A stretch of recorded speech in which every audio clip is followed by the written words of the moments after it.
Welcome one, welcome all to Xbox Expansion Pass episode 268, recording live on Saturday, March 21st, 2025. I'm your new host, Captain Logan. Luke Laura is out on assignment this week, and I am joined by none other than Project X Talks and amazing YouTuber, Jam Pack Sam.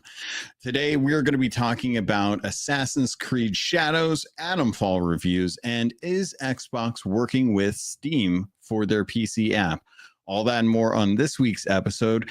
But before we get started, I always like to check in with my host, who's the most and been gracious enough to join me for this episode. Sam, how you doing today, buddy? What's up, man? I'm doing very well. I am. We were talking before the show. It's been a hot minute since I was on XEP, so I'm happy to be here. I'm gonna try to fill in the shoes of being the co-host as best I can, but you guys always kill it. So it's a tough pair of shoes to fill. No, that's not true. You guys over at Project, I just found out the other day that you guys over at Project X Talk, you have other shows on Save Games Media, which is wild because I didn't realize there was an evil. No, I can't lie. I've known for quite a while.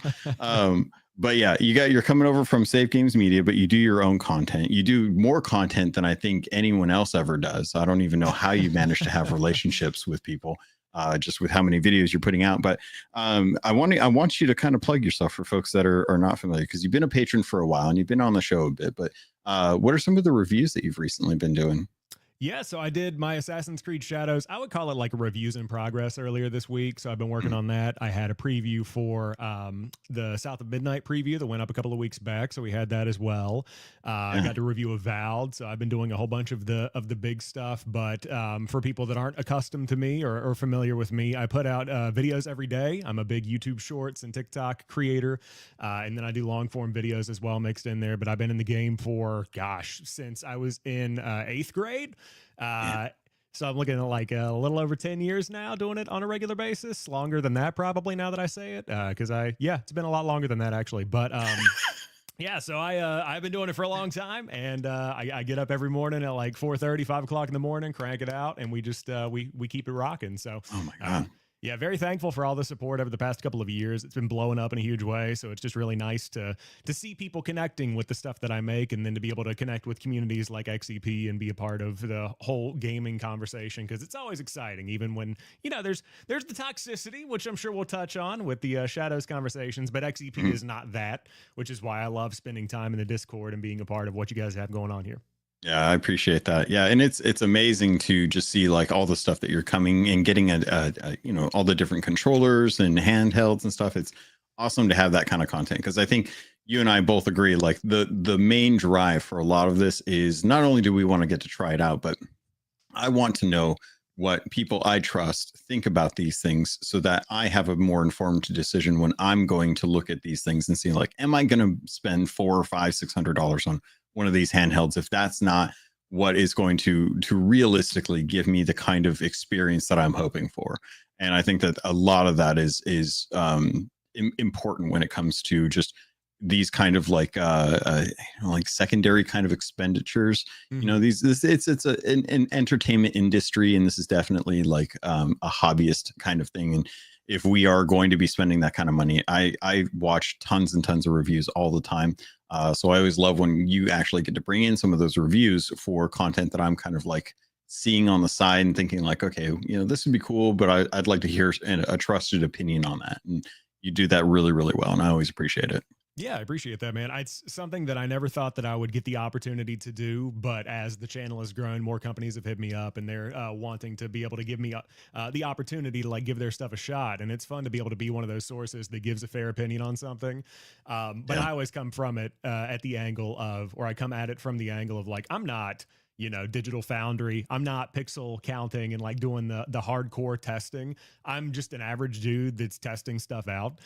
Don't let the $100 LED light bars in the corner fool you. I'm nothing special. Like, I'm just a guy that likes playing games and playing with PCs and consoles and all that stuff. But yeah, I love being able to do that. I have more stuff coming up in the next couple of weeks that I've been excited about, and just a lot of opportunities to go hands on with some stuff. So yeah, more to come. That's awesome. Yeah, and to be 100% transparent, I was definitely looking at like those light bars.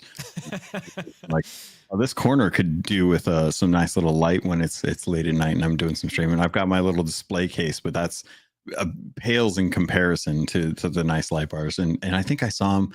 I want to say it was Black Friday. I think I saw them for like $50, and I was Yep. like, oh, I really wanted to get get a couple. Yeah, it's funny whenever people talk about the setup and they're like, "Oh, you're an elite." I'm not on your level of stuff. I'm like, dude, these were $100 on Amazon for both of them. This Mm. shelf came out of the dumpster. I got this one for $25 on Facebook Marketplace. Like, Ooh. this is not a hardcore setup. It looks like it is, but this is not crazy by any means.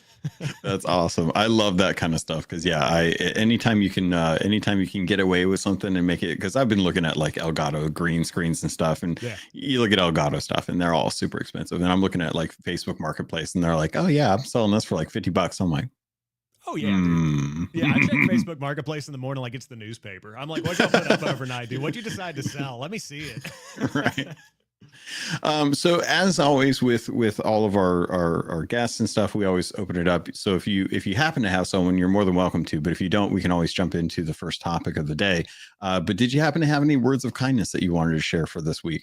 Yeah, my words of kindness would go out to an individual by the name of James. This Hmm. week, James had a birthday, and I forget what his handle is on Threads, but if he's Mhm. listening to this later, he'll know who he is. But James is somebody that's been like a ride or die for me on Threads since day one, and I spend a lot of time on Threads compared to like Blue Sky, just for my personal preferences and consumption stuff. Yeah. But James had a birthday this week. Ubisoft gave people the opportunity to give away a code to their community. And so I'm not really one to do like giveaways. I don't like handling the raffling and all that stuff and all of that. So I was like, you know what? James has been a ride or die. And he's been here since day one. And we had been chatting offline earlier in the week about how it was his birthday, but he was choosing between a couple of things to gift himself. And Shadows did make the cut. So I had the opportunity to be like, hey, man, I got you. So to James, he is the words of kindness for the week. I always appreciate him bringing positivity into the community. And so it was good to be able to give him something to give back in the way that he gives back to me with the joy. So, yeah, those are my words of kindness for the week. Oh, that's fantastic. Does he happen to have a giant peach? He does not that I'm aware of, but he could. I don't know. Well, that's hopefully he does. Hopefully he enjoys it, and hopefully he takes care of it well. But speaking of Assassin's Creed Shadows and giveaways, we are doing a giveaway. We are fundraising to get Luke over from the East Coast to the West Coast. I'm already here, so it's real easy for me just to kind of, I call up like one of my Hollywood friends, and they send the jet up to Sacramento, and I hop in, and then they fly me down, and I get to hang out with them until the actual Summer Games Fest. But Luke, unfortunately, it has to actually make that trip over here. So we are doing fundraising for that. We were gracious enough to not only get codes for a review, but also a code to give away. This is an Xbox code for Assassin's Creed Shadows. So if it is something that you have been interested in checking out and you wanted to throw $5 as a super chat to actually help support the fundraising, your name will get entered into the giveaway that will be coming at the end of this show. You do have to be in the show, or you do have to be like watching the show at the end of the show to be able to claim it too. So that way, this is for the diehards. So for those of you that have been supporting us and watching and keeping up with the show and whatnot, we want to make sure that you guys are available to that. Gentle Stone coming in and offering Southwest rewards points. It's a really, that's how if we're being 100% honest, that's how I paid for my flight down to down to LA for this. So we have both been playing Assassin's Creed Shadows. And I imagine you've got a lot more time in it than I do. I've only got about 16, 17 hours into it. So I have yet to even switch characters. I've been so in love with Nawe's kind of story so far. And I wanted to jump in and give you an opportunity to kind of share your thoughts. But we got the Metacritic and the OpenCritic reviews. These are always very interesting to me because I feel like they are the best kind of aggregate of what people who are kind of in the blind kind of like looking at and seeing what's going on. So OpenCritic has got this at an 82. Metacritic has got this at an 81. It feels like this, for all intents purposes, is a solid win for Ubisoft. And I wanted to kind of get a gauge on your perspective of that compared to what your expectations and experience was with Assassin's Creed. So, would you agree this is a solid win for Ubisoft, or did they need to kind of get a little bit further ahead than just the solid eights that they're doing? No, I think this is a big win for Ubisoft, especially compared to the reputation they've built over the past couple of years. And I want to like delineate between the actual games they put out and the reputation that they've kind of had. Because I don't think that Ubisoft has put out bad games over the past couple of years, but they've become known for that 6 to 7 range in the general public conversation. Thinking about stuff like Avatar, which was not a bad game, getting 7s and 8s. Thinking about Outlaws, even in launch, getting 7s and then 8s from some people, sometimes lower than that, depending on who you talk to. But the public conversation was very different. So coming into Shadows, I wasn't really sure what to expect. And I think my comments have kind of had me thinking a little bit this week with there have not been too many misses with Assassin's Creed games. Even looking back on Mirage, it was generally well received. Looking back on the RPG style games, they were generally well received. Coming into it, I think that with the multiple delays, I had expected something of this kind of caliber because they've taken the additional time to polish it, but it met the expectations I had, and I would totally chalk it up as a win 100%. That's awesome. Yeah, I'm kind of with you on this one. I actually went last night and I was digging around at some of the Open Critic scores for Ubisoft games. Assassin's Creed Shadows landed at 82. Star Wars Outlaws came in at 75. The Beyond Good and Evil 20th Anniversary Edition, which I completely forgot about, came in at 80. And this is all just kind of within the last couple of years. So X Defiant came out and that was a 70. And then Skull and Bones came out and that was a 60. And I was like, okay, I see where the trend is going. But we had Prince of Persia, The Lost Crown, which hit at an 87. And I was so surprised. I was like, yeah, that was a really good game for them. Avatar came out, it was a 72. Just Dance 2024 edition, 69, appropriate. Assassin's Creed Mirage, the last installment to Assassin's Creed, the one that kind of brought us away from Valhalla and kind of like that huge scope of a game, came in at a 76.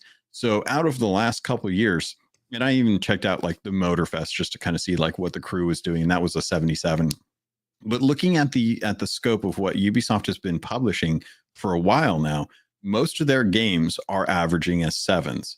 And to see something break into the 80s, not necessarily as high as the Prince of Persia: The Lost Crown, but still within that 80 range, 80 to 90 range, is still a really good position for Ubisoft to kind of say like, hey, we can make really good quality games if we give our teams time to do so. It seems like having those 2 years between Mirage and Shadows has afforded the Assassin's Creed team an opportunity to really kind of hone in their skills. And after watching Digital Foundry's approach to analyzing like the video and stuff, one of the key takeaways that I got was that they said that this game, leaving last gen behind, really seems to have afforded it the opportunity to grow with the power of the systems that we have right now and offer something that looks a lot better than what most people would come into with the expectation that it would be offered on last generation as well. So I'm curious if you feel like this game feels next gen, because I definitely do, and I definitely think that this game has stepped beyond what I would have expected a Ubisoft game to do, and really grown as like a next gen style or a current gen style game. Yeah, I think that you said it very well. And I was actually messaging Luke right after we had both gotten codes and we were kind of talking back and forth about it. And it and I always say this and I'm like, I don't mean this in a negative way, but when I started playing Shadows, it didn't feel like a Ubisoft game. Like when I booted it up and really got into the open world and I saw how it looked and how good the quality was compared to what I got with Star Wars Outlaws just a couple of months back. I think that's whenever it really sunk in that, oh, This is one where it's like they knew what was on the line and they took the time to actually meet the need of the moment and come in with something that was ready to come in swinging. So I think that not going with last gen, going all in, optimizing very well. I've seen a lot of talk about the PlayStation 5 Pro version where it looks very, very good and it takes full advantage of lighting and ray tracing perks that come with that additional technology. So Ubisoft really taking the time to dial in on making the most of the hardware that they have, whether it's an Xbox Series X or S or a PS5 Pro or a high-end PC. That's a very, very, very good thing for not only Assassin's Creed as an IP as it gets older and kind of evolves its identity, but also for Ubisoft as they go into whatever this next era of the company is going to look like, because a lot's up in the air right now. Like, I don't know what Ubisoft is going to look like in 2-3 years. So going into this and having a huge win like this, I think it's going to help at the end of the day. Whatever that pans out to be for the company, we'll see. But being able to lean into all the power that they can possibly get is definitely the right move for this game for sure. Yeah, definitely. And I'm looking forward to seeing like where the rest of this game goes just based on it, because this is going to be, for me, the thing that I want to jump into before we get Ghosts. Oh gosh, what is it? The sequel to Ghost of Tsushima. Yote. Thank you. Yeah. I wanted to start with a T, and I was like Toei. No, that doesn't sound right. But we did get a super chat in here. $10 from Freight Conductor says, I need Sam to defend his bad take of Valhalla in his top 5 AC games. And we also got a question in from Chipotle Bear over at the Nerd Chat, who asked, from both of y'all, where does this rank in the pantheon of AC games? First, top 5, which does it beat? And I'm curious, now that we know that you have Valhalla in your top 5 AC games, which is appropriate, why do you feel like that's the case? Yeah, so I was going back to my message. We were talking about this in the XEP Discord right before, as I was playing Shadows and killing time until this. So my top 5 overall, and this is based on a deep analysis of 30 to 45 seconds of me thinking through how I feel about Assassin's Creed. So like, take it with a grain of salt. It's just a funny top 5 list. I said 2 as number 1, then Black Flag, because it's a great game. And then I loved Origins. And then I think I would switch what I said, and I would put Shadows as like right now my 4th top spot, and then Valhalla followed in the 5th spot. And I think this is a super difficult conversation to have because there is so much variety in that list in and of itself. Like 2 is a totally different type of game. Black Flag is really a pirate game. And then you've got Egyptian RPG, and then you've got Japanese RPG, and then you've got Viking RPG. And it's like, these are there's some similarities in the RPG styles, but it's a super different and eclectic kind of list and lineup there. Yeah. So that's what I would say, is that like, it's not even that I'm necessarily ranking, in my mind, Assassin's Creed games. It's like I'm ranking these games subjectively, and they just happen to be called Assassin's Creed. It's just a weird conversation to have because the series has evolved so much over the past 20 years that it's been around. So that's my explanation of why I would put Valhalla up there, is because not that it's like one of the best Assassin's Creed games, but it's like a really good Viking RPG that just happens to be an Assassin's Creed. So that's the way that I look at it. I'm with you on that one. I have not played that many Assassin's Creed games, despite owning a majority of them.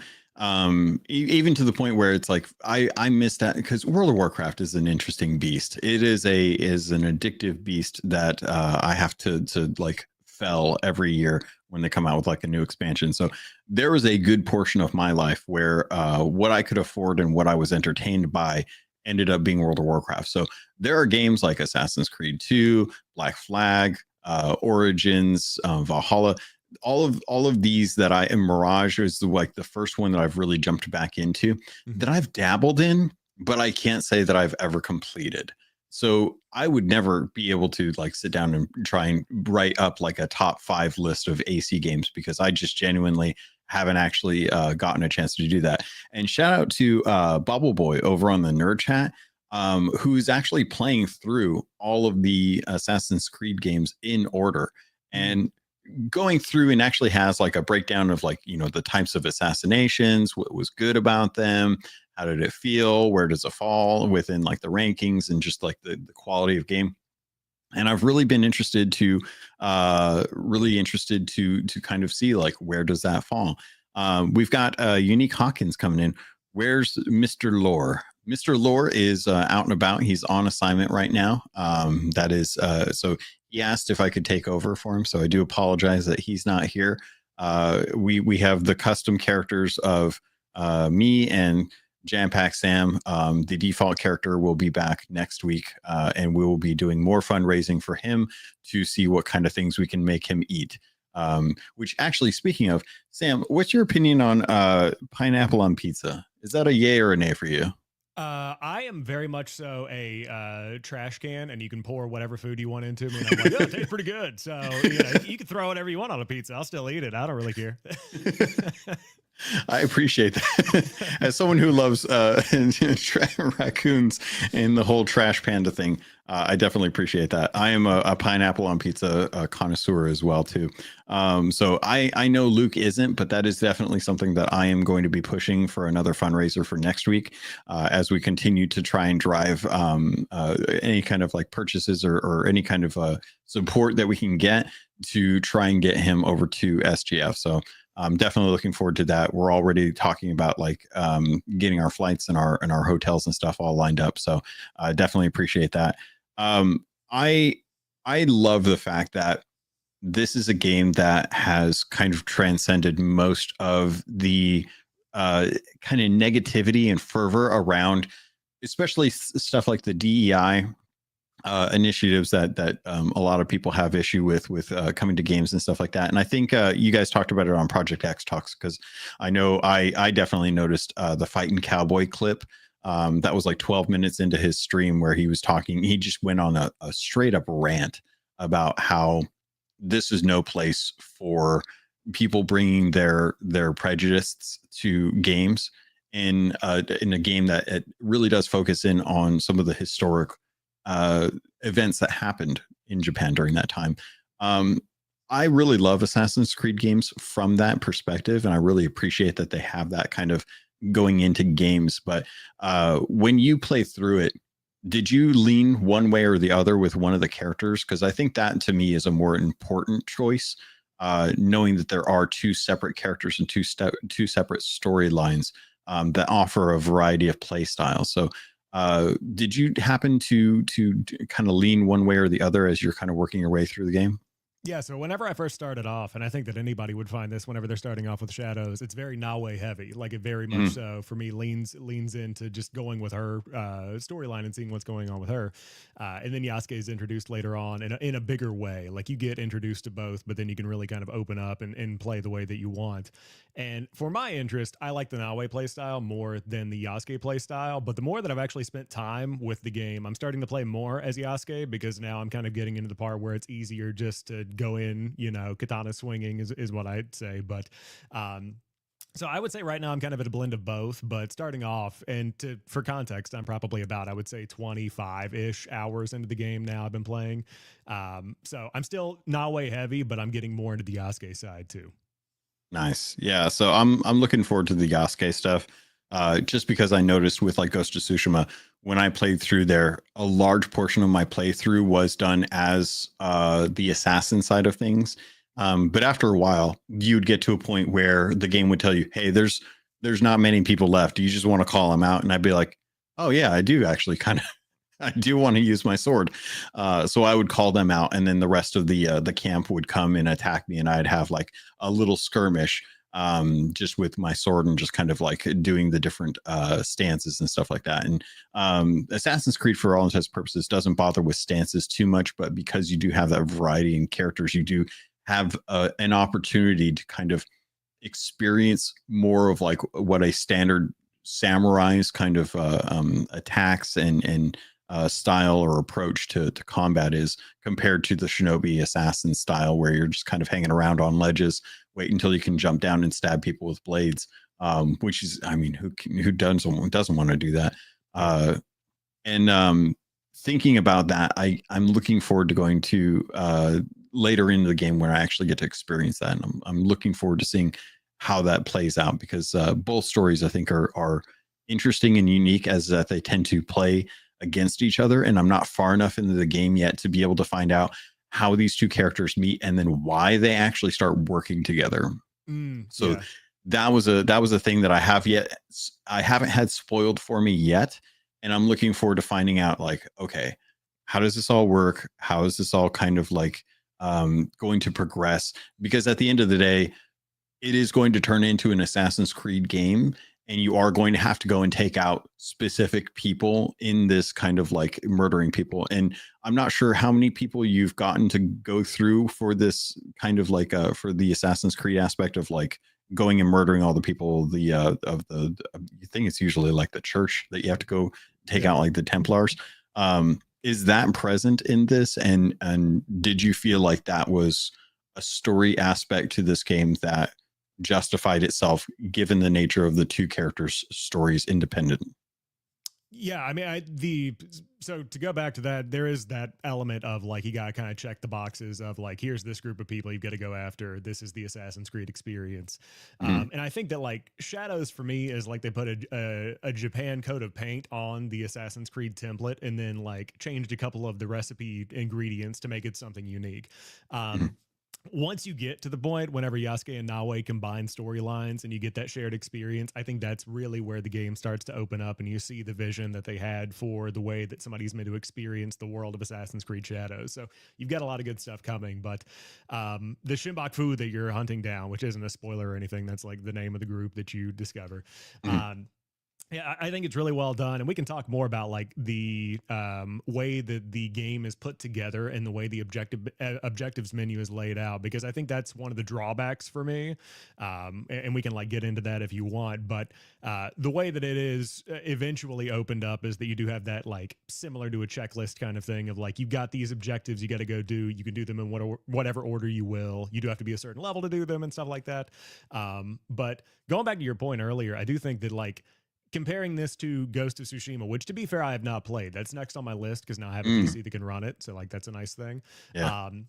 So I am going back to Ghost of Tsushima, but the way that I describe Shadows is that whether you compare it to any of the other games that have a very similar look and feel that have come out over the past couple of years, it is still uniquely Assassin's Creed. Like it still has that DNA in there that not other games have in the same way that Assassin's Creed does. Yeah. So it does certain things in a way that only Assassin's Creed does them. And I think that's where the comfort food element of the game comes out, to where you can be like, oh, this is the Assassin's Creed that I really enjoy.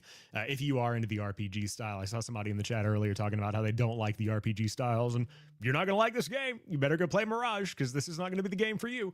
But yeah, that's kind of where I'm at with it, my experience so far. Nice. Yeah, and we can definitely jump into kind of how that was built out. The characters that they've created for the Shinbaku is unique in a way that I feel really speaks to a lot of the kind of tropes that I see with a lot of Japanese anime and just history in general. They've got a lot of the oni or the demons that they have represented with the masks, but also like some of them are just like the Fool is a really good one that they one of the characters that you'll have to eventually find and search for and stuff as you're kind of like working through this list of names on this, or this, I guess, a painting that you've actually created, which I thought was really cool.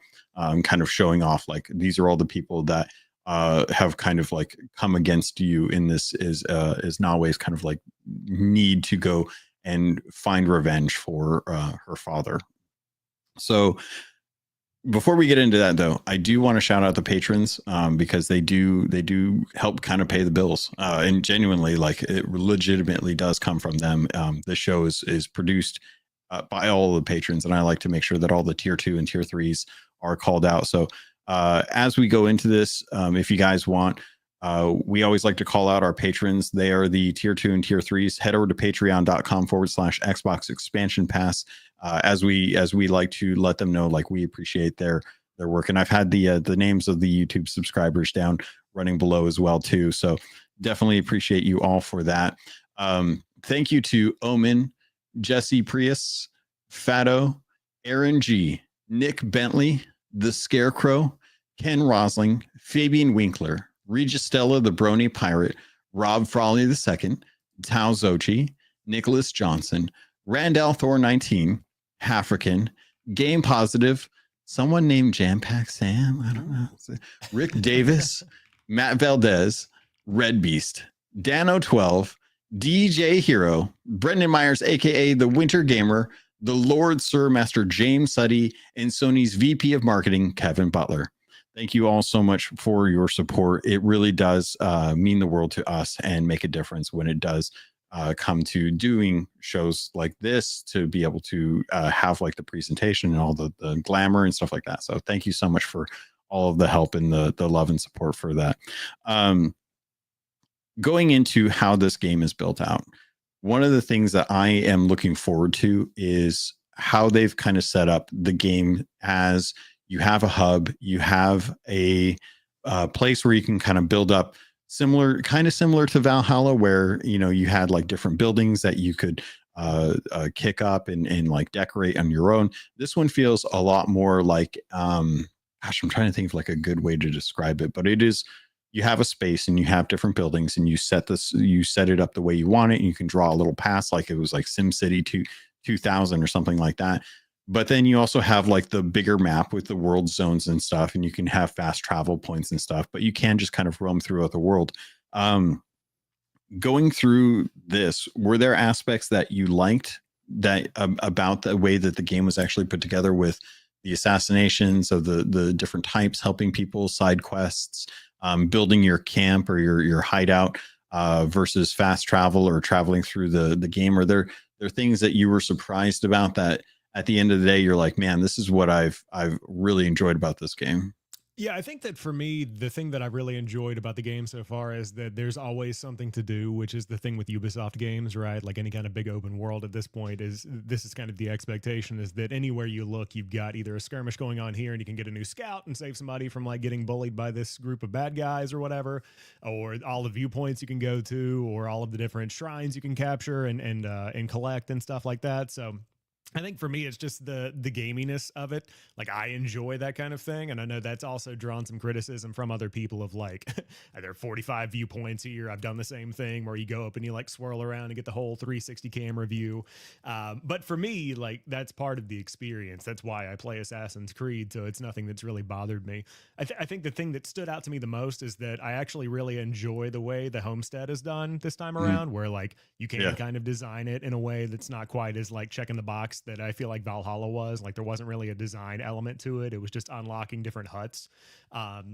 And I think you could place them in different spots if you wanted to like organize them in a different way, but the layout was generally speaking the same. You basically went to a lot and you were like, I want to make this the forge or whatever. With Shadows, it does have something that I think adds a certain level of depth for the people that want that level of depth. And then if you don't want that at all, you can just go and like put your houses wherever you want and not really have to think about it again. And then you've got your upgrade. You can go get more scouts or whatever you need to do. So I think the homestead element really kind of shocked me because I'm enjoying it more than I thought I would. Now, I haven't spent a ton of time there, but it's still cool. And you can buy like macaw monkeys and stuff in the shop and have them like sitting as pets over there in the corner and collect all. You can go pet the animals and they'll be back at your homestead. You can get cats and kitties and dogs and stuff. So Yeah. I think that's an element that I've really enjoyed. But outside of that, I think that the gameplay is really what shines through for me. Like, I think that it's a really refined version of the RPG gameplay that Assassin's Creed has kind of become accustomed to. And I feel like the finishers are great. The combat feels smooth when you let yourself flow with it. I think that's a thing that we can talk about that like a lot of people are ignoring or not wanting to kind of let themselves fall into. But when you play the game the way it's meant to be played, it feels very, very good. So that's my big call out, is the thing I'm enjoying. I'm with you on that one too. I found myself building little paths and corridors around my hideout to like have like connected buildings, and I've already got like a couple little like water spots and features that I've kind of like set up to make it a little more ambient. And as I'm running through, I'm like, oh, this is kind of nice. The only thing that I've really kind of like been weirded out by was I had two buildings joined up, and the number of little paper doors that I had to slide open to run around through was weird. And I was like, it feels like this should just be like one door. I feel like I just need like one door for this. But outside of that, yeah, I love having the aspect of it. And once I get to a close area of where I'm playing or where I'm going to be going, I'll fast travel to like one spot.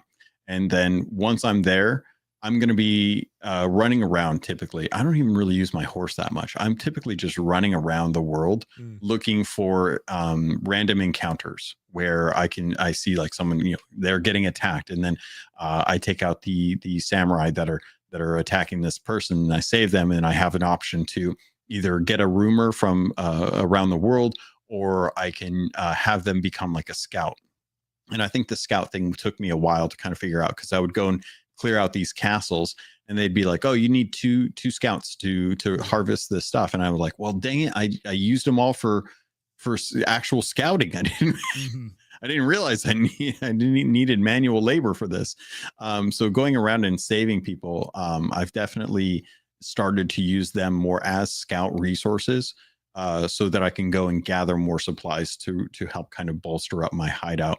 Because upgrading your different hut, like the forge, is really important. If you get legendary gear and you want to upgrade that gear, you need to have an upgraded forge, or blacksmith, like at your hideout. So there's a whole meta game that they've built into this beyond just the intrinsic going around and assassinating people thing that I thought was really, really surprising. But you wanted to speak to the flow, and I know we've still got a couple minutes to be able to jump into that. So what did you want to kind of like give your feelings on, as far as like the flow of the actual gameplay and giving yourself up to the immersion?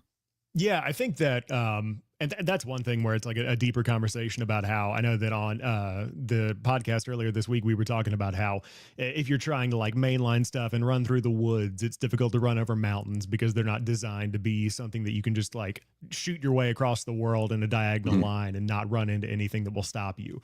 And like, I think that there is an argument to be made there that like the way the world restricts you and kind of forces you to play it the way that Ubisoft intends you to play it feels restrictive, but also I'm in for the experience that they want me to have. Like I'm ready to play the game that they intend me to play in the way that they intend for me to play it. So like I give myself over to that and I enjoy it more that way. Mhm. So that's one element of it. The other side of it is the objectives menu. And I think this is my biggest criticism of the game for my personal taste, is that whenever you go into the objectives menu, you've got all these little circles of like the Shimbok Fu and then all your side quests around it with like Nawe's storyline, Yasuke's storyline, all these other things you find. And it's a very artful way of presenting all the things you do. But I almost wish there was like a way to mainline the story and get the cutscenes and just get guided along so that I don't get lost. Because whenever I go do all of this stuff and I get into the main storyline, and then it's like, oh, I'm not high enough level enough to continue on here. I need to go do other stuff and explore the world more. The way that it's kind of like disjointed by these different objectives and these different, I guess, groups of quests based on who you're trying to take out, I feel like kind of takes me out of the immersion a little bit. And then Yeah. there's just a lot going on, a lot of characters, a lot of ways everything connects together with the plot. And so I can get a little bit just kind of turned around in like, what's going on here? Who's talking to who? Oh, this Mhm. ties into that. I remember that now.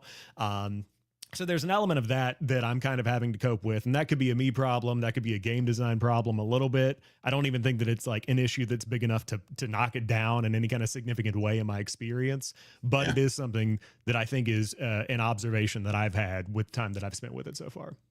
When you go about the world, I'm curious if you do this a similar thing. And again, just a reminder, guys, we are doing a giveaway for this at the end of the show for Assassin's Creed Shadows on Xbox. If you guys want to do $5 super chat, gets you one entry per person. There's no limit on how much you can donate, but $5 is the minimum that we ask for that. One of the things that I've been running around and doing is every time I get to like one of the posts, the kind of like scan the world and see what's going around there, I'm using the markers liberally on all of the different like unknown things that are close by, and I'll take a look on like what I've marked based on the radius that I have after I've done like a synchronization, and seeing like, okay, is this outside of the level zone that I'm in? If it is, I'll remove the marker and get to it later when I get to actual zone. Or if it's within it, like how far is it, and then kind of work my way through. And one thing that I've definitely noticed is I've been wanting to venture out and actually discover a lot of these little locations, because typically they're going to be like little vignettes that take you through the past to uncover a little bit more background on what your character's motivations are for the story. But more often than not, I find myself going back to the kind of quest log and kind of taking a look at the people that I need to go assassinate and get more information about, and following that as like my kind of golden path, and kind of ignoring some of the side stuff just because the rewards for whatever reason are just much better.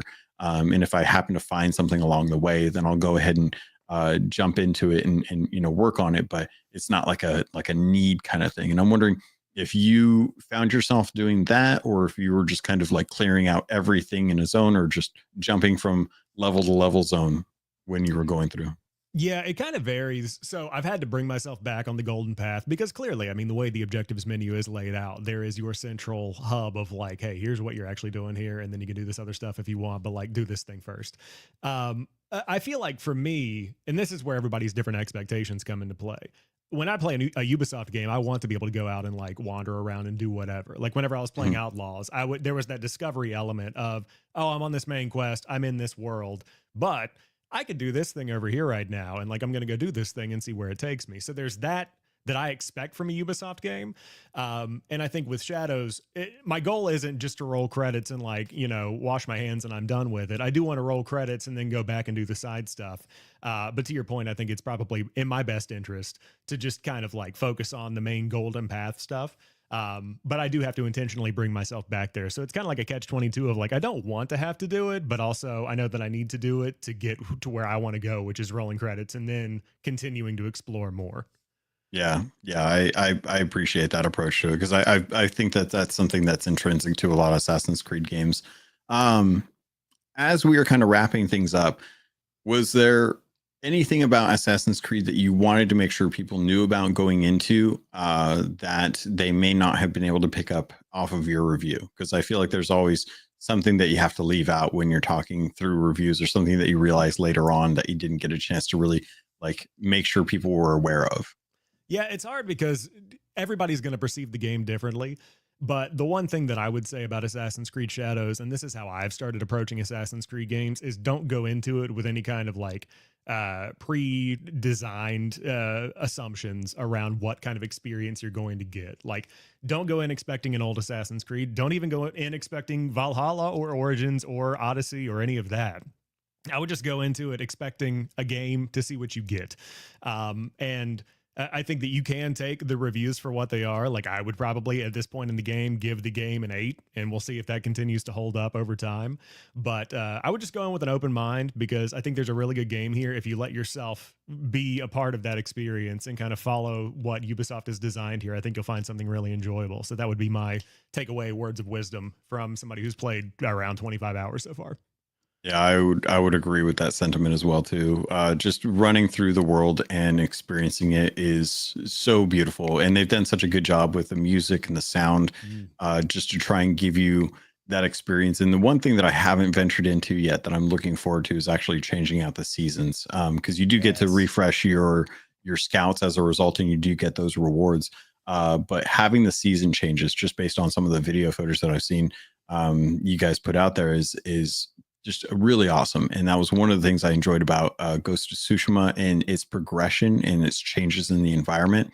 Because it was pretty static for the most part, but this game does such a good job with the night, day, and weather cycles, that I really love it. And one thing I would say is, for Xbox fans out there that are fans of Splinter Cell, and how the lighting system worked in that, where if you were in the shadows, people couldn't see you.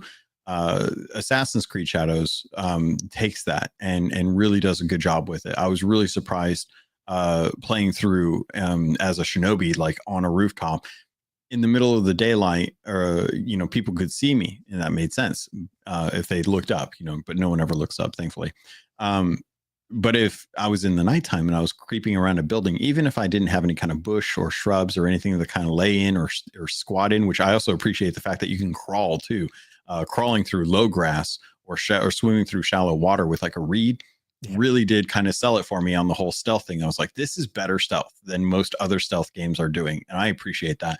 But having shadows to hide in during the night, and being able to like take out lights, was an exceptionally well thought out concept of how to go about and actually understand that this stealth is intended to be immersive. It's intended to be realistic. Like, if you walk into an area that has a lantern, people are going to see you. And that it just makes sense. So they give you the opportunity to take out those lanterns, with the little ninja stars. And I'm like, yes, that makes sense. That is what I would want to do with, as as a ninja, as a shinobi. So I was really impressed by that, just at a core base level of like the combat and the kind of movement and puzzle that they give you when you're kind of going and working through like a camp or something like that. Yeah, definitely. And I think that is a great example of whenever I say like give yourself over to the experience they've designed here. I think that if you go in just like, oh, I'm just going to dive into this camp and do open combat, like you're going to miss out so much of what's been designed here for people Yeah. that if you go in and you're like role playing as a shinobi, I feel like a ninja right now. I do want to take out the lights. I want to creep around in the shadows. That's when you're going to get the most out of the money you spend on this game, or the most you're going to get out of the giveaway that we're doing right now. If you do $5 super chat, just throwing it out there. If you want to freak out with Assassin's Creed Shadow, but no, for real, I think that's kind of like what you need to do. You need to give yourself over to that, and then you'll get the real experience there. So I'm glad that you're seeing that as well and enjoying it. Yeah, I really love that. That's one of my favorite aspects of the game so far. Is just I found myself waiting for Nightfall just to have more versatility in like how I can go about taking out this camp and stuff. So there's times where it's like it's daytime. I think now's a good time to go make a cup of coffee or something. I'll come back, or I'll go to the bathroom. Now's a good break. I'll just hang out here and hide in this bush for a while. Come back when it's nighttime, and I can kind of run around and sneak about. As if I'm like Sly Cooper or something silly like that. We got a couple shout outs here that I want to do. Freight Conductor, again, coming in, pop in. People who pop in and don't hit the like button and are the same people who don't return the cart to the corral. I agree. And I feel like that's a really pungent point that I want to make sure people are aware of, that if you guys aren't liking this, realistically, like you just kind of put that cart right up on that little island there. And yes, it's job security for the 18-year-olds. I 100% appreciate that. But at the same time, my car looks horrendous because of stray carts. And I cannot urge you more to hit the like button. Also, they came in with another $10 super chat earlier on, said about the bad take. So just thank you so much for the support there. We also had Gentlestone coming in with a $5 super chat to get entered into that Assassin's Creed Shadow giveaway. Says, let's get Luke westward bound. And I love I'd love to play AC Shadows. I would say, as we kind of wrap this up here, I'm really enjoying my time with this. I think the reviews did it justice. I'm really happy that this game has hit so well. And I think a lot of people have been asking for a Japanese based Assassin's Creed for so long. And I hope that they are getting as much out of this as I am when it comes to what their expectations were, and that they get a chance to really kind of like live in this world, especially given, you know, we've had some PlayStation exclusives that really kind of showcase that kind of gameplay style with Rise of Ronin and Ghost of Tsushima, but we have not been able to have that experience as well over on Xbox outside of like Ninja Gaiden, which is a lot more of like an action based game, as opposed to this one, which is far more like an RPG based exploration open world stuff. So I really appreciate that. Any closing thoughts that you had as far as Assassin's Creed Shadows? No, I just hope everybody enjoys it as much as we are. And if you're playing it this weekend, let us know what you're thinking, of course, in the comments and whatnot down below, and hit us up on the XEP Discord, because I love the conversations around it, and you know, the good ones and the bad ones. But I'm glad that people are talking about it and having a good time with it. Right. One thing I will say, if people get an opportunity, clip some of the cool assassinations that you do and post those in the Discord as well too, because I love seeing when you have like that moment where you're just, something was just perfect. And it just looks like it's like out of a movie or something like that. Love that with these types of games. So definitely share your content that you're making out there for it as well too. If you had that moment where you're like, oh, that was really cool, I want to share that. Definitely share that in the Xbox or the XEP Discord as well too. Absolutely. Next on the docket, we have an article that came out from The Verge as a result of the GDC conference that's going on right now. Conference GDC, the Game Developer Conference that was going on this week, and it pertains to an article that came out that was talking about how Xbox is looking to expand its doors and offer players multiple ways to access Xbox through TV, through laptops, through tablets, through phones, through consoles, through handhelds. Something that we've seen like the initiative of before, not too surprising, but they were talking about how to be able to open this up to billions of people. And the article is really interesting to kind of see like their approach as far as like them wanting to address like Gen Z and Gen Alpha with the increasing engagement across multiple devices, where a lot of these younger players are experiencing games and TV shows through like Netflix and YouTube. On multiple devices, whether it be like handhelds, tablets, phones, things like that, and kind of like the millennials, myself, and close to the age range of the Gen Xers and the millennials, where we are far more locked in on maybe one or two devices at most, but those are very much tied to the consoles that we grew up with. I thought it was really interesting to kind of read through the article and kind of see like where they're planning on going as far as like streaming and actually like addressing a lot of this opportunity that they have. But the big thing that came from this wasn't necessarily like the reassurance that they are going to be like providing their content on more screens, but the fact that this was actually going to be something that was going to tie into Steam, as one of the images that they had on this article actually alluded to a mock-up of a TV that showed a new redesign of the UI for the Xbox app, which falls more in line with what I think people are accustomed to with the console experience, and the way you can kind of filter your games. So right now, if you go onto your console, you can filter your games based on what is owned, what is available through Game Pass, what's installed, what's in through EA Play, all of these different kind of filters to be able to kind of segregate what type of content you own versus what's just available to you or had in the past. And one of the new options that was on this mock-up included Steam, which for many people on PC is like, oh, well, I mean, I already have my Steam library. Why do I need this? And this kind of goes into the idea of we get an opportunity to have all of our games in one place on console. It's all just right there. One thing that PC players tend to lean towards is having their Steam library all in one place. And Microsoft is constantly trying to make up for that. So this suggests that we will have something that I'm not sure if you're familiar with, but I've recently become familiar with, which is called One Game Launcher on Windows. And is this something that you've heard of? No, I haven't even heard of this one. No. Okay, so the premise behind One Game Launcher is it is an app that you can go into the Windows Store and you can download. And what it does is it scans for any game that you currently have installed, regardless of the type of launcher that it's in. So if you're a PC player, you're well aware of why Steam is dominant, because you can get all of your games there typically.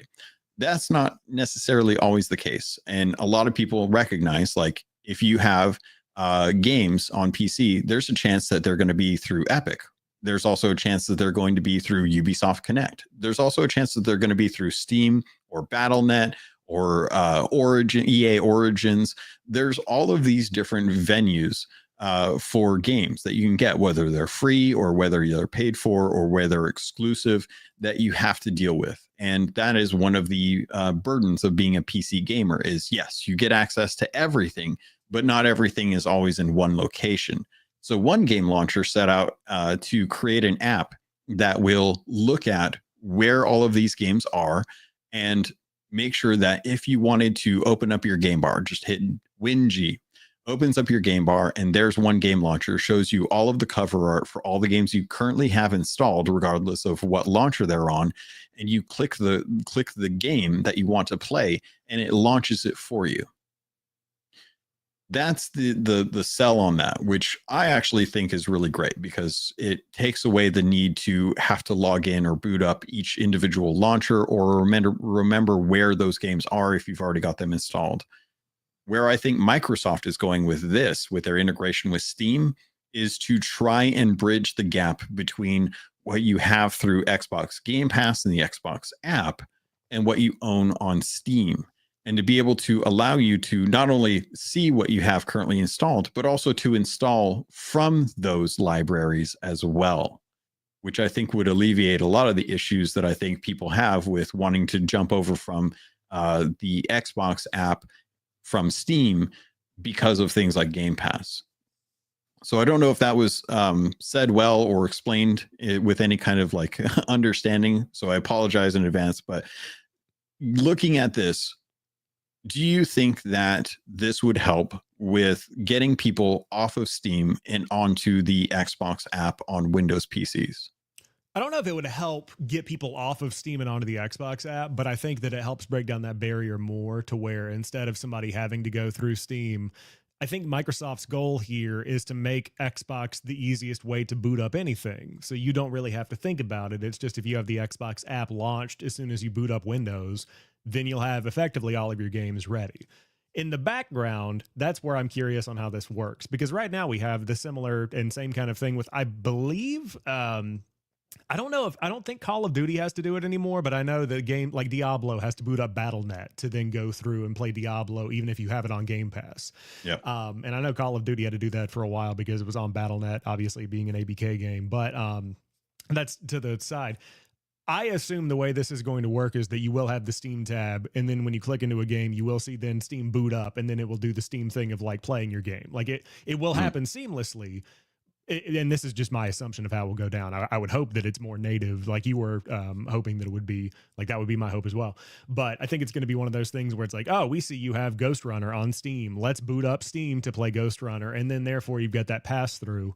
The question is how deep the integration goes. Like, is it something that truly does give you a more native feeling Xbox experience, even though those games are through Steam?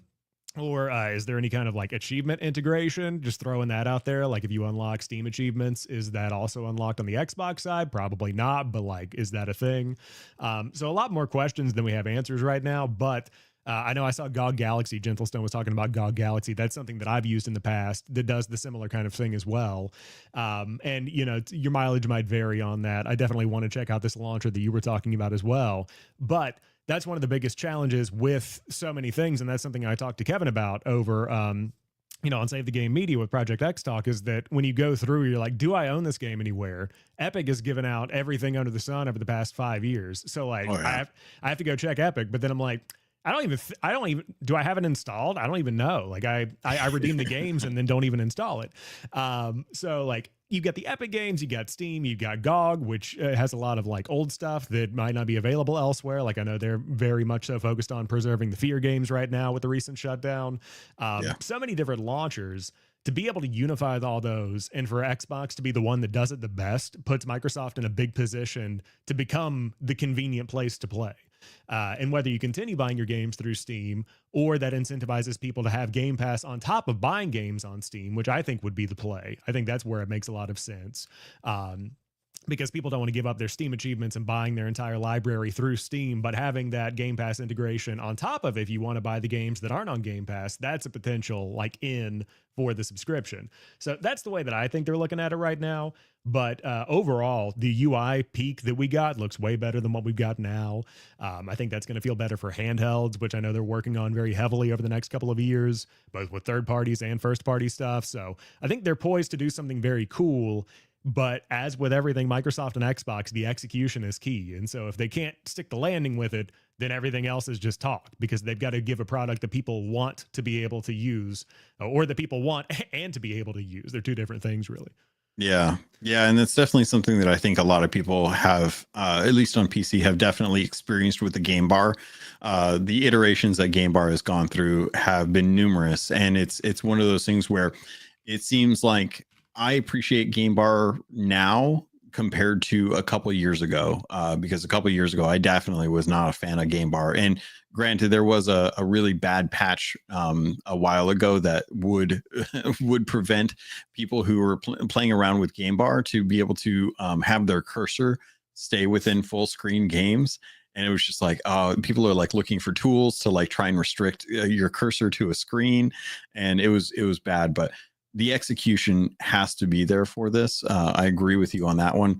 I really do wonder if Steam and Microsoft are looking to work together to kind of address the issue that you spoke about with, because Epic Games, like I've got my GOG launcher as well too.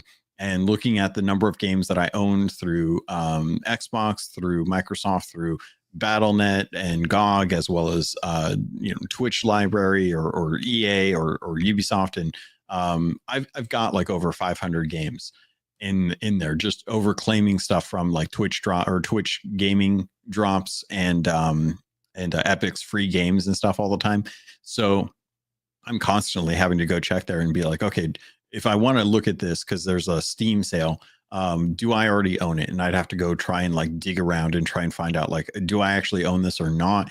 Sure enough, I already own it through Epic. I just don't ever install anything from Epic on my PC. So it's like, okay, well, if I could go play this, I didn't even play it when I got the game. So do I really need to buy it over here? And I think if Xbox is able to take this Steam integration and do it justice, like actually be able to show you your full library of games and just in the background have that ready to launch because maybe they have it like available or they work it out through whatever kind of APIs they need to quietly launch Steam in the background. Because right now, if I go to launch BattleNet, I can't launch BattleNet and have it log into my account without launching the Xbox app. And it's really weird. Like I'll close out BattleNet and I launch the Xbox app. It'll boot up my BattleNet launcher and I log into my account.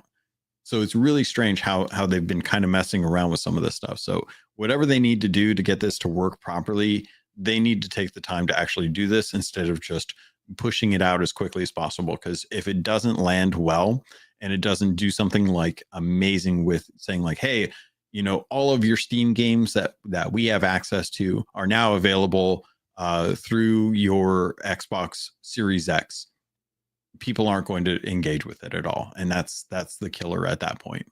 Yeah, and I don't even think consoles are involved in this. Like, I don't even think that's a thing. Like, I think this is all just on the PC side. I don't see any world where, because what is the incentive for Microsoft to want to do that whenever they're like, I know we've got the Phil Spencer talk about like breaking down walls and like, playing games wherever you want, whenever you want. Like, oh, that's great. But when it comes to an ecosystem, which Xbox still exists in today, and Microsoft wants a bigger cut of like being able to be the place that people buy their games, and then Game Pass is a part of that. It's like, I just don't see Steam integration on a console being something unless there's like a cloud capability there where you can like stream your games through Steam to your console. I think that's just full on the PC side, and then the console remains for this generation something that is a console experience.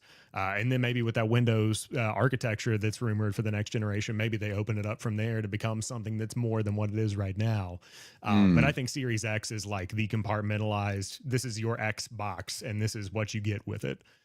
That's the way that I see it right now.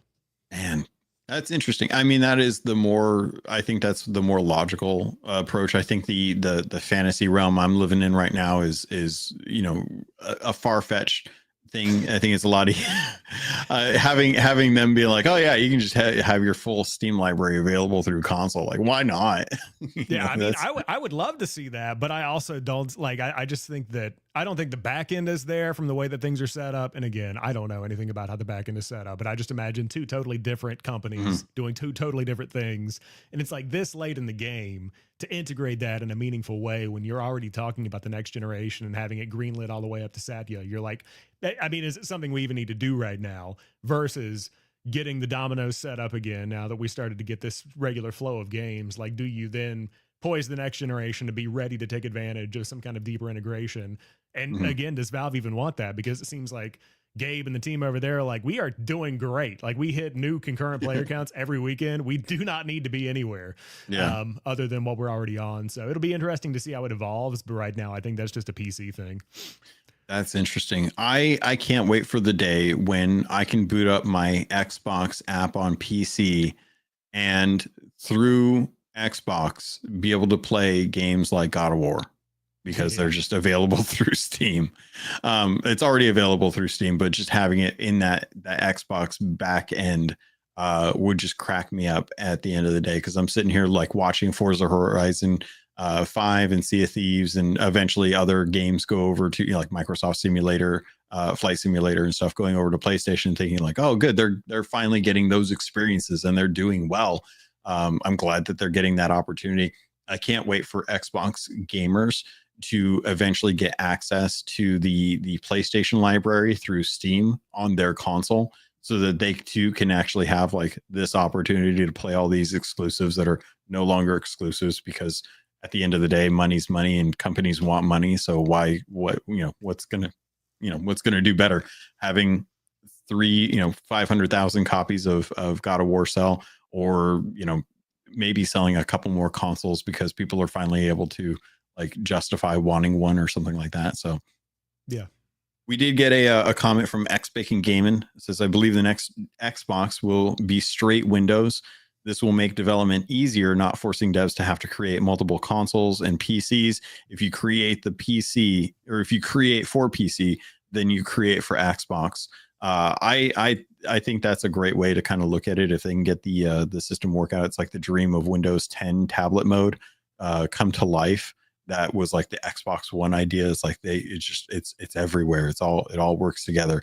I think that would be really awesome to just be able to have one code set up so that it works on multiple versions. But I think at the end of the day, they still have to deal with stuff like ultra wide settings. They still have to deal with multiple FSR and the upscaling that they do for frames and stuff like that. So who knows like how the architecture is going to work out. But if it makes it easier for devs, then that would hopefully cut back on some of the time and optimizations that, I mean, we'll probably put Digital Foundry out of business. But if we're no longer having to like scan pixels based on different versions and we just get the same game across the board, I'm kind of for that as well too.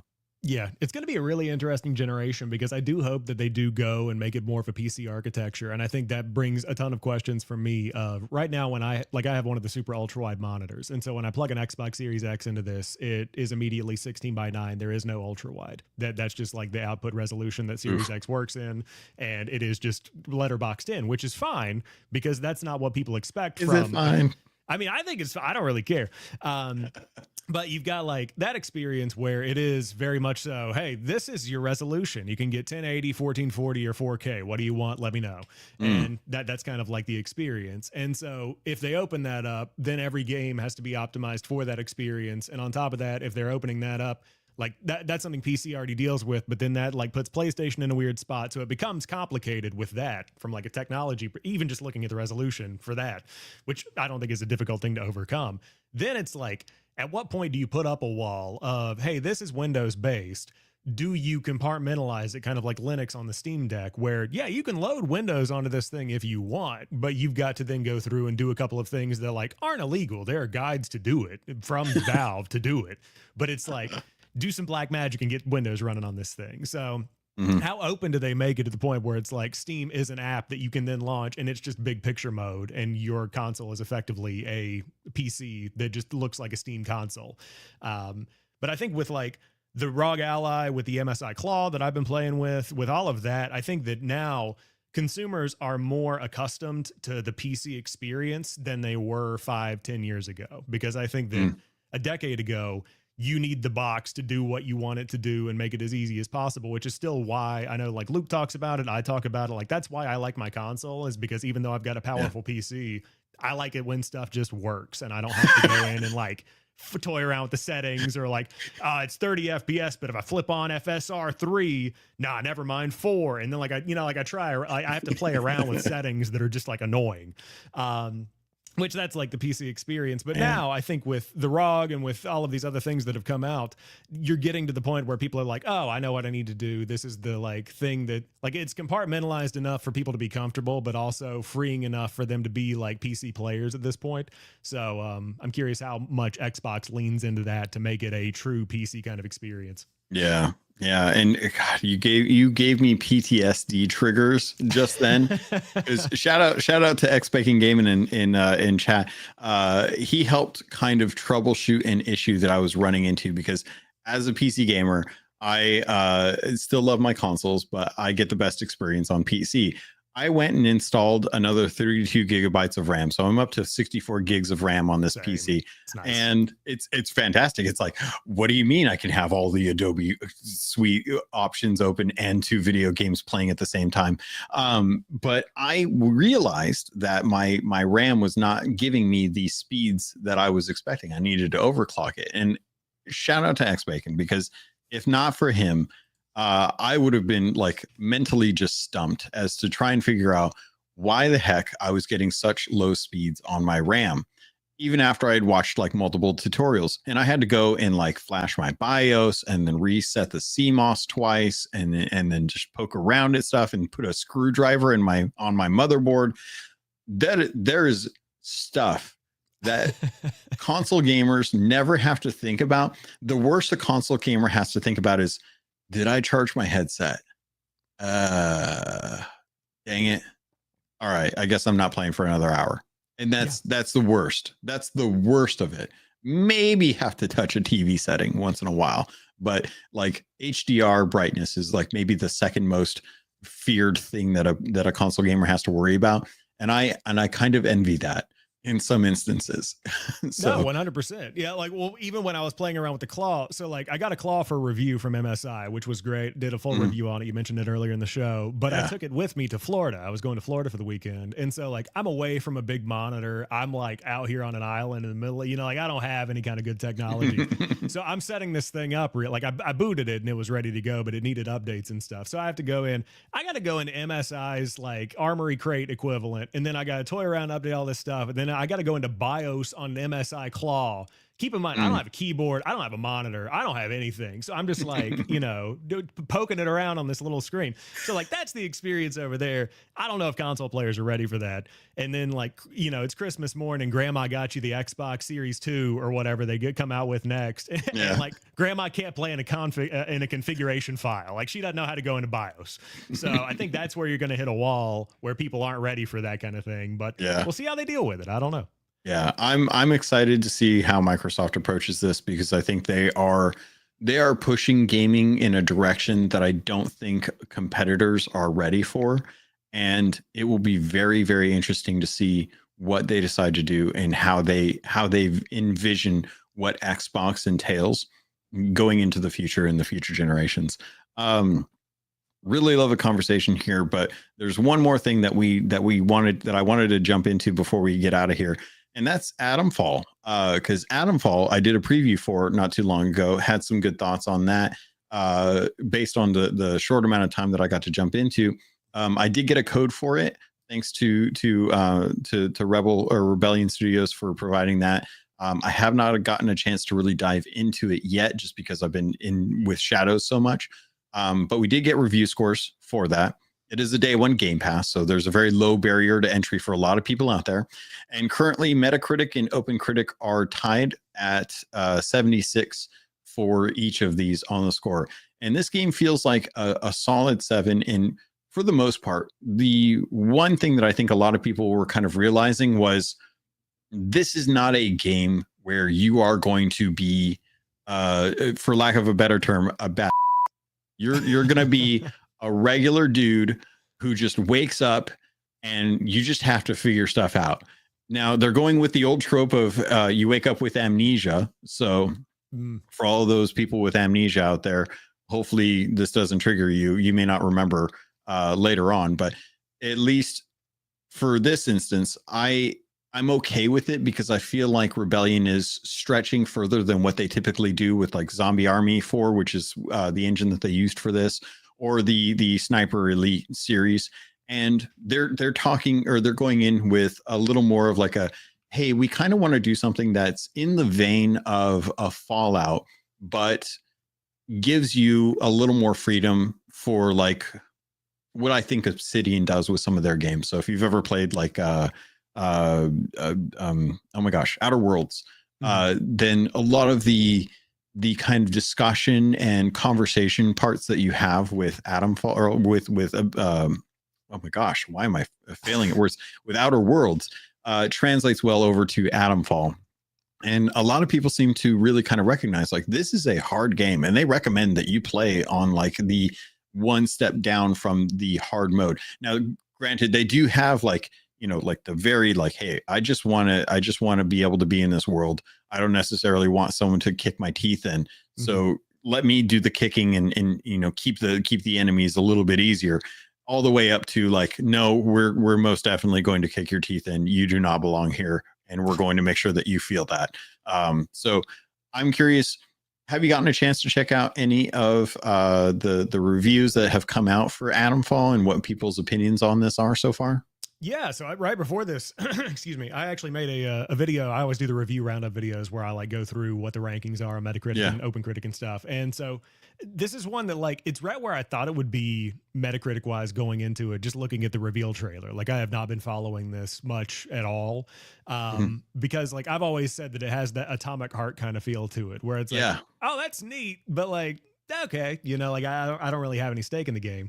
I will say, after reading through the reviews and like watching a couple of YouTubers and seeing what people have to say about it, I'm way more interested going into it. And it might be something that takes me away from Shadows to just go do something else, because I've been playing Shadows for a couple of weeks. So I'll just put that down and then go back to Atomfall, and vice versa, and just switch back and forth. But I think that what I've liked about it is that the call out that it's not Fallout, not Stalker, like it is very much so like RPG light from what I'm hearing, which is nice because I'm not somebody who likes like a really deep experience. Like Stalker, a little bit too much for me. Like I Mhm. enjoy it, I like what it is, and I respect what it is, but I also like something that I can just kind of like get through. With the focus on stealth, I think I like that, and like the lack of a focus on like the gunplay and having a ton of bullets and like all of that. There's like a scarcity element to it that I'm really interested in. And I also like anytime a review, and this is controversial, anytime it says it doesn't overstay its welcome, sign me up. Like Game Pass doesn't overstay its welcome. Absolutely. Like let me get through it in a week. I'm good to go. Also launching in $50, which is always great to see for Yeah. games these days. So all of those things combined has me more excited than I thought that I would be going into it. So I'll probably check it out. Maybe not day one, but like the following weekend when I get some time, I'll definitely be diving in. And I did not think I would be, but the 76 Metacritic and OpenCritic somehow sold me more on it, which is not usually the case for a lot of Mm. people. So I like to see that kind of thing. Interesting. Okay. So yeah, I'm always for like a 7 game. I think that those are good, especially if they're shorter experiences. Uh I feel like I want to go into Atomfall with a fresh mindset, because after coming out of the preview, it took interviews with the devs afterwards, which was unfortunately after I'd already created the video and the script, and I was already in the middle of editing, before they had like a Q&A, and I got a better understanding of like the mentality and the approach that they had to this game, because that and thankfully, you know, I got a little bit of that into the preview. Going into it, I realized that this is one of those games that you can run around and do whatever you want. You can literally do whatever you want. They're not going to stop you from doing what you want, outside of just sheer difficulty. So one of the things that I appreciated for that was the agency that I was given. The issues that I ran into was it didn't feel like the story really had too much impact one way or the other when you were actually talking to people. You were still going to run into the same situation where it's like, okay, you have to go do a thing. What if you say no? Well, you're going to end up going to go do it anyway. So you might as well just agree to do it, or just be kind of like a weird person about it. But you can fail in conversation topics to a degree. So there is still some aspect of you losing out on content, which is always makes me feel kind of weird. Like I always wonder, like, you know, of the endings that they have, how do I know like what I'm out of all the choices, out of all the quests that I do, how am I going to work towards these specific types of endings, similar to how I played through Cyberpunk 2077. I want to be able to experience a lot of those, and without like a kind of better beeline on some of those endings, I'm going to constantly be fretting over my decisions, when it comes to like what quests I do, what quests I don't do, how do I approach this. And they do have a fair amount of like, you know, you are going to have to talk your way through things.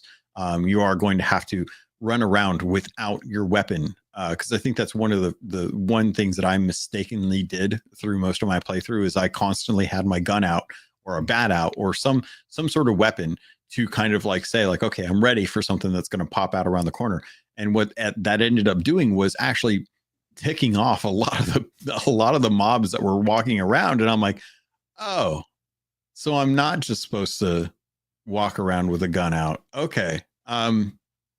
That's different. I'm not used to just hanging out with nothing. But to speak to what you were liking about that, this is very RPG light. The talents that you're offered are ones that I think would be kind of expected out of like if you're playing Assassin's Creed. Mm-hmm. to be able to crouch in grass and stay hidden in an Assassin's Creed game is expected. In this, you kind of have to spec into it. To be able to go up and knock someone out from behind, you have to spec into multiple skills for that. You not only is it going to be good for you to spec into the one that's like you don't get hurt nearly as easily, and to be able to do a takedown from behind, that's 2 skill points that you're going to have to invest in. So you're really having to think about like how do you approach combat scenarios when you're actually playing through this. The fact that the game is roughly about 20 hours as far as the campaign goes, I think is something that a lot of players who don't have as much time to play, and shout out to Freight Conductor, who's been really amazing in the support this week, coming out and saying, as I get older and I don't have enough time to game, those 20 to 30 hour games are the sweet spot. And I appreciate the heck out of that, because that is something that I know going into my live service games. Like right now I'm playing Grounded, and I never, if you'd asked me like, 6 months ago, if you thought that I'd be jumping into Grounded, I'd tell you there's no way. Me 4 days of gameplay time later, I'm sitting here looking at like the final bosses thinking like, oh, this is a really good game. I'm having a really good time with A-Chick playing through this. And I would like to jump into games that are a lot shorter, because there are going to be times where I have like some downtime where I don't get to play with people, or jump into a live service game. And these shorter experiences are fantastic for that. And with this being kind of Rebellion's first dive into a game that feels outside of what their normal kind of genres are, not necessarily genres, but genres. I'm excited to get to jump into this as a fresh start from the get-go, instead of having a bunch of stuff in my inventory that I have no clue what it means, having skill points that I now have to drop into skills that I have no concept of how the impact is going to be, and be able to play through the game and formulate my experience from a fresh start, if that makes sense. Yeah, no, I think that makes a lot of sense. And I think that was a really great breakdown that kind of primes the pump for me going into it. But I know in the chat, like Freight Conductor said, those 20 to 30 hour games are the sweet spot. And I think something that like doesn't have a massive skill tree for me can be one of the better experiences, because going into it, I don't have a ton of time. Like you were saying at the beginning, like I make stuff throughout the week. I work full time. Like I got a lot, my time is very limited. And the older I get, the crazier it gets. I think everybody can relate to that. So like going into Assassin's Creed Shadows, hearing that it's like, you can spend up 80, 90 hours in this world, checking stuff off, doing everything you want to do. That's like 2 months of like me playing a couple of hours a night, or like getting 10 hours a week or whatever, on like really, really busy weeks. So going into this, knowing that it's like 20 hours to roll credits, and then you can do some other stuff if you want, that's something that I'm like, all right, I can click through that and do a 2 week stay in Adamfall and like have a really good time with it. So I love that. I love the simple stuff sometimes. And I think that balances out the giants. I'm not saying one's better than the other, but my taste can vary. That's one of the reasons I loved Avowed, is because it wasn't a huge, massive, deep, 100-hour RPG. It was something that 30, 40 hours, you're good to go. You got what you need to get. And then you're going on to the next thing. So games that don't ever say they're welcome are definitely more than welcome for me, for sure. Man, I wish I could say that I only spent 30 to 40 hours in Avowed. Hey, nothing wrong with that, man. I was sitting there close to, I think, 70 hours, and I felt like I was rushing to get to the end for the sake of the spoiler cast. And I was like, oh God, there's a lot of stuff. There's a lot of running around that I want to go do. Well, I think that's cool too, with like the scale that you can spend that much time if you want. I think that making that feel like you're not sacrificing anything by doing, like I didn't feel like I lost anything, but I know there's still more to do in Avowed if I want to, but I didn't feel lesser than because I finished it in 30 to 40 hours. I forget how much time I actually spent in it, but yeah. I think and shout out to Abdel out here. I like him big, but not all games are consistent in quality to justify 100 hours plus. Very true. There are some games that, like you said, overstay their welcome. And I think it does say, like, does this game need to be 100 hours long? Does it need to be that? I think there's a big difference between wanting to explore and spend time in a world to justify spending 70 hours in Avowed versus the 30 to 40 hours to just get the main story completed.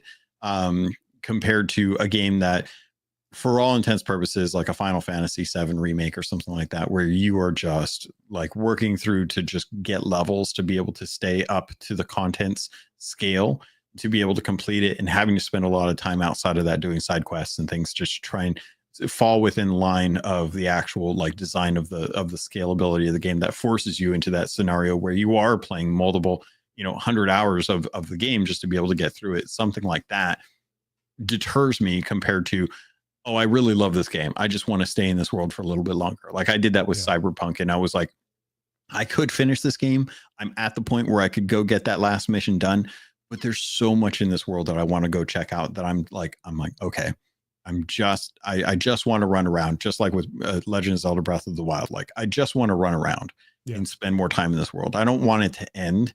I will end it, but I want to stay in this. It's like same thing with Grounded. Been 4 days in Grounded as far as playtime goes. We're at the last mission, but there's so much else to this game that we just haven't gotten to actually like play through. It's like, we could finish it up. We could, could finish up the game, but there's so many bosses that I want to go check out. There's so many things that we know are in the game that we haven't been able to discover yet. And we're still discovering stuff. It's like, those are the times where I'm like, I want to jump back in. I want to go find out what's more in there. Yes, you could finish the campaign in 10 to 15 hours, but it's those games that want you to live in that world longer that I really appreciate. I think Adamfall is going to be that for a lot of people too, especially folks who have been wanting a Fallout story in a way, in a zone that isn't, or in a world that isn't just brown. And I think that that's the problem with a lot of Fallout games, is that they tend to be very kind of desaturated, whereas Adamfall feels very vibrant and lets you live in that for a while as you're kind of running around and experiencing the game. Yeah, for sure. And it's cool to see Rebellion break out of, like you said, Zombie Army and Sniper Elite. Like I know they've done other things, but now that they're able to experiment with something that I think that this, it's giving the feeling of a passion project. And I think that being able to have that not only on Game Pass on day one, but like come out everywhere and be, I don't want to say like a critical, I think I would call it like critically successful. It's kind of like middling, but like, I think it's not bad based on what critics are saying. Like, I think that that's a win to be able to experiment, break out of the norm, not have the cookie cutter Sniper Elite stuff, and then do something that's like potentially establishing you to do more stuff like this in the future. Love to see that too. Yeah, definitely. All right, folks. Well, we are wrapping up on the podcast right now. Right now, we've got Freight Conductor and General Stone as the two entrants for the giveaway for Assassin's Creed Shadows. It is the $5 super chat for one entry per person. And shout out to everyone that's been supporting for a long time. Definitely appreciate that, and definitely thanks to Ubisoft for providing this giveaway code. I'm going to do a random number generator, and it's going to just be real quick and easy to kind of be able to pick this out. So thank you to you guys for sticking around, for hanging out, for liking and subscribing. I definitely appreciate it. And the random number generator actually came up with, let's see, turns out that is going to be Freight Conductor. So Freight Conductor is going to win the copy of Assassin's Creed Shadows. Sass, if you can message me, or if you can get in touch with me on Discord, shoot me a message if you can. I will take a look here and actually see. I was gonna say, it looks like Freight Conductor deferred and gave it a gentle stone in the chat. Oh, did he? Oh, fantastic. Okay. Well, Gentlestone, if you are you in the Discord for XEP? I'm scrubbing, trying to find out if you are or not. If not, let me know, and let's see if I can get a good way to get in touch with you, so that I can give that code over to you. And again, thanks to Freight Conductor, true gentleman. Okay. In that case, trying to think of like a good way. If you can message me, which social medias are going to be on a good way for you to hit me up on Blue Sky, Twitter, Instagram. Where's a good place for you to find me? And also, Sam, where are you located on social medias? I have established a thing recently that I'm very proud of because I never thought that I'd have to do this. But jampacksam.com, you got all my links in one centralized location to be able to find all of my stuff. So I'm on TikTok, YouTube, Instagram, Blue Sky, Threads, all these places. But yeah, have a domain now, which is pretty neat. So jealous. Let me tell you, it cost the grand total of $8. It turns out jampacksam.com is not a hot name to try to get. So not an expensive annual cost for me. Nice. Well, you don't have to worry about the imposters in that case. You got your damn. I need to start looking into that and have all my stuff kind of located in one spot. Gentlestone, definitely let me know how I can get in touch with you, how I can get that code so that I can get that over to you today, and that way you can jump into Assassin's Creed Shadows. Shout out again, thanks to chat for guys hanging out. I appreciate it so much for you guys to spend time with me. I know Luke is not here. He's out shopping for Crocs. So I apologize that he wasn't able to make it. I have yet to really go shopping for mine yet. So, you know, maybe we're going to be, I'll be shopping around, doing some photos and check and see what people think about some of the ones that I do. But that's going to do it for this episode of the Xbox Expansion Pass. Thank you so much. If you guys have any questions, comments, concerns, feel free to let us know down in the comments. Or you can also let us know over on the Discord or over on social media as well too. Just search out InsipidGhost or Captain Logan on social medias. You'll be able to find us and share your thoughts, feelings, and concerns. That's going to do it. So thank you so much, everyone, for all of your time and that you decided to spend with us. We definitely appreciate it. And that's going to do it. So thanks, everyone. Appreciate it. And have a wonderful weekend. See you guys.